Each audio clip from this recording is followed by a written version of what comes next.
नमस्कार। चलिए आज एक सफर पर चलते हैं। एक ऐसा सफर जो हमें रोज दिखने वाले आसमान से लेकर ब्रह्मांड के उन अनजान कोनों तक ले जाएगा। तो तैयार हैं? चलिए शुरू करते हैं तारों, ग्रहों और आकाशगंगाओं की ये जबरदस्त यात्रा। अच्छा, कभी ना कभी तो रात में आसमान को देखकर सोचा ही होगा कि ये जो टिमटिमाती चीजें हैं, ये आखिर हैं क्या? आती कहाँ से हैं? बस यही जो एक जिज्ञासा है ना, वही हमारी आज की खोज का पहला कदम है। ठीक है, तो सबसे पहले बात करते हैं उन्हीं चमकते हुए डॉट्स की। आप जानते हैं, ये वही डॉट्स हैं जो हजारों सालों से इंसानों को रास्ता दिखाते आए हैं। एक तरह से ये ब्रह्मांड के लैंडमार्क्स हैं। तो सवाल ये है कि एक तारा आखिर होता क्या है? देखिए, बहुत सिंपल है। ये असल में गैस के बड़े बड़े गोले हैं जो खुद अपनी रोशनी बनाते हैं। बिल्कुल, हमारा सूरज भी तो एक तारा ही है, हमारा सबसे नजदीकी तारा, और उसकी चमक इतनी ज्यादा है कि दिन में कोई और तारा बेचारा दिख ही नहीं पाता। अच्छा, एक बहुत बड़ा कन्फ्यूजन है जो अक्सर लोगों को होता है। तारे और ग्रह दोनों आसमान में दिखते हैं, तो फर्क क्या है? फर्क बहुत बड़ा है। समझ लीजिए, तारों की अपनी खुद की लाइट होती है, जबकि ग्रह वो तो बस सूरज जैसे किसी तारे की रोशनी को एक शीशे की तरह रिफ्लेक्ट करते हैं। सोचिए, हजारों सालों से हम इंसानों ने क्या किया है। हमने आसमान में इन तारों को देखा और उन्हें जोड़ जोड़कर कुछ शेप्स, कुछ पैटर्न्स बना लिए, उन पर कहानियां बना ली। तारों के इन्हीं ग्रुप्स को तारामंडल या कॉन्स्टेलेशंस कहते हैं। ये बिल्कुल रात के आसमान का एक मैप है। और यकीन मानिए, ये मैप्स बहुत काम के थे।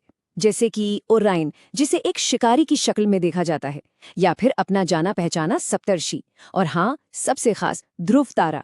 वो हमेशा हमेशा उत्तर दिशा में एक ही जगह पर मिलता है। सोचिए, पुराने जमाने में समुंदर में सफर करने वालों के लिए ये तो किसी जीपीएस से कम नहीं था। यहाँ एक मजेदार फैक्ट है। क्या किसी को अंदाजा है कि साइंटिस्ट ने ऑफिशियली पूरे आसमान को कितने तारामंडलों में बांटा है? चलिए मैं बताती हूँ। जवाब है 88। जी हाँ, पूरा का पूरा आसमान 88 अलग अलग हिस्सों में बटा हुआ है। तो चलिए, अब जरा दूर के तारों से अपनी नजर हटाते हैं और थोड़ा पास आते हैं, अपने घर की तरफ, अपने कॉस्मिक नेबरहुड में, यानी हमारे अपने सौर परिवार में। तो हमारा ये जो सौर परिवार है, या जिसे हम सोलर सिस्टम कहते हैं, इसके हेड ऑफ द फैमिली है सूरज। और फिर उनके चारों तरफ चक्कर लगाने वाले 8 ग्रह हैं।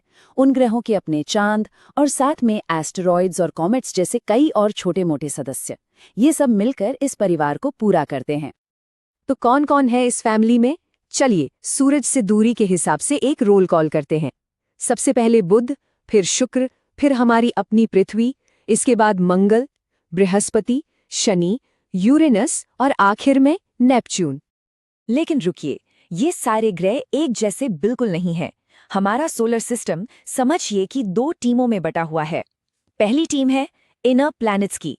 ये पहले 4 ग्रह हैं, छोटे और चट्टानी हैं। और दूसरी टीम है आउटर प्लैनेट्स की। ये बाहर के 4 ग्रह हैं जो गैस के बड़े बड़े जायंट्स हैं, और इनमें से कुछ के पास तो वो खूबसूरत रिंग्स भी हैं। इनमें से कुछ ग्रहों की अपनी खासियत है।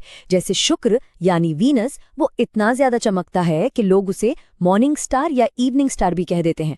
और हमारी अपनी पृथ्वी, स्पेस से देखने पर ये एक नीले कंचे जैसी दिखती है। क्यों? क्योंकि इसका ज्यादातर हिस्सा पानी ही पानी है।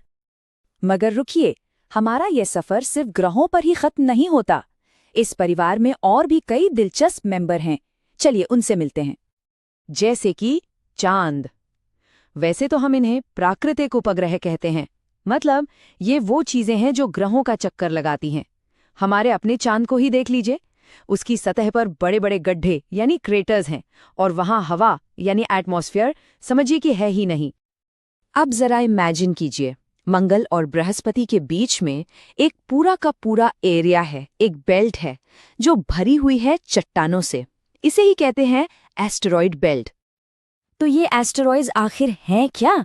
बस चट्टान के छोटे बड़े टुकड़े। इनका कोई फिक्स शेप नहीं होता, आड़े तिरछे होते हैं, और ये भी सूरज के ही चक्कर काटते हैं। ज्यादातर तो आपको इसी बेल्ट में मिलेंगे। और फिर आते हैं धूमकेतु यानी कॉमेट्स। इन्हें आप बर्फीले मुसाफिर कह सकते हैं। होता क्या है कि जब ये घूमते घूमते सूरज के पास पहुंचते हैं तो गर्मी से इनकी बर्फ पिघलने लगती है, और फिर गैस और धूल की एक लंबी शानदार पूंछ बन जाती है। और ये पूंछ लाखों किलोमीटर लंबी हो सकती है। मशहूर हैलीज कॉमेट के बारे में तो सुना ही होगा। उसे हमारी पृथ्वी के पास से दोबारा गुजरने में पूरे 76 साल लग जाते हैं। ये नंबर हमें बस ये याद दिलाता है कि ब्रह्मांड की घड़ी हमारी घड़ी से कितनी अलग है। तो ठीक है, अभी तक तो हम अपने सौर परिवार की गलियों में घूम रहे थे। अब जरा कैमरा जूम आउट करते हैं और देखते हैं कि बड़ी पिक्चर क्या है। एक बात हमें हमेशा याद रखनी चाहिए, हमारा ये पूरा का पूरा सोलर सिस्टम इस बड़े से ब्रह्मांड में अकेला नहीं है, बिल्कुल नहीं, बल्कि ये तो एक बहुत बड़ी चीज का एक बहुत ही छोटा सा हिस्सा है। हम जिस तारों के शहर में रहते हैं उसका नाम है मंदाकिनी या मिल्की वे गैलेक्सी। सोचिए, ये अरबों तारों का एक घूमता हुआ शहर है, और हमारा पूरा सोलर सिस्टम वो इस विशाल शहर के एक कोने में बसा एक छोटा सा मोहल्ला भर है। और ये बात जरा सोचकर देखिए, कितना जबरदस्त है ये। हमारा सूरज अरबों तारों में से सिर्फ एक तारा है, और हमारी अपनी गैलेक्सी इस पूरे ब्रह्मांड की अरबों गैलेक्सीज में से सिर्फ एक गैलेक्सी है। तो हमारा ये छोटा सा सफर हमें एक बहुत बड़े सवाल के सामने लाकर खड़ा कर देता है। जब ये सब इतना विशाल है, तो सोचिए इस ब्रह्मांड में और कितने अनगिनत रहस्य होंगे जो बस खोजे जाने का इंतजार कर रहे हैं।